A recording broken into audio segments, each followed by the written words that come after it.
Hi hello welcome back to my channel. ഇന്നത്തെ നക്ഷത്രം തിരുവോണം. നിങ്ങൾ സംസാരിക്കുന്നതിനേക്കാൾ കൂടുതൽ കേൾക്കുന്ന ആളാണോ? മറ്റുള്ളവർ പറയാത്ത വികാരങ്ങൾ പോലും മനസ്സിലാക്കാൻ കഴിവുള്ള വ്യക്തിയാണോ? അങ്ങനെയാണെങ്കിൽ തിരുവോണം നക്ഷത്രത്തിൻ്റെ സ്വാധീനം നിങ്ങളിൽ ഉണ്ടായിരിക്കാം. തിരുവോണത്തിൻ്റെ അധിപതി ചന്ദ്രനാണ്. ഇതിൻ്റെ ദേവൻ വിഷ്ണു. ചെവിയാണ് ഈ നക്ഷത്രത്തിൻ്റെ ചിഹ്നം. തിരുവോണം നക്ഷത്രക്കാർ മികച്ച ശ്രോതാക്കളാണ്.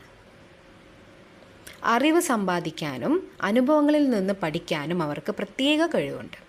എന്നാൽ ചിലപ്പോൾ അവർ മറ്റുള്ളവരുടെ അഭിപ്രായങ്ങൾക്ക് അമിത പ്രാധാന്യം നൽകുകയും സ്വന്തം ശബ്ദം മറുക്കുകയും ചെയ്യും. മനഃശാസ്ത്രം പറയുന്നത് മറ്റുള്ളവരെ കേൾക്കുന്നത് പോലെ തന്നെ സ്വന്തം ഉള്ളിലെ ശബ്ദവും കേൾക്കണം.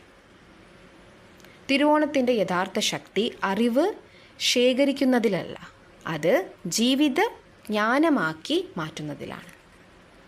തിരുവോണം നക്ഷത്രമുള്ളവർ ഈ വീഡിയോ നിങ്ങളുമായി എത്രത്തോളം പൊരുത്തപ്പെടുന്നു എന്ന് കമൻറ്റിൽ പറയും.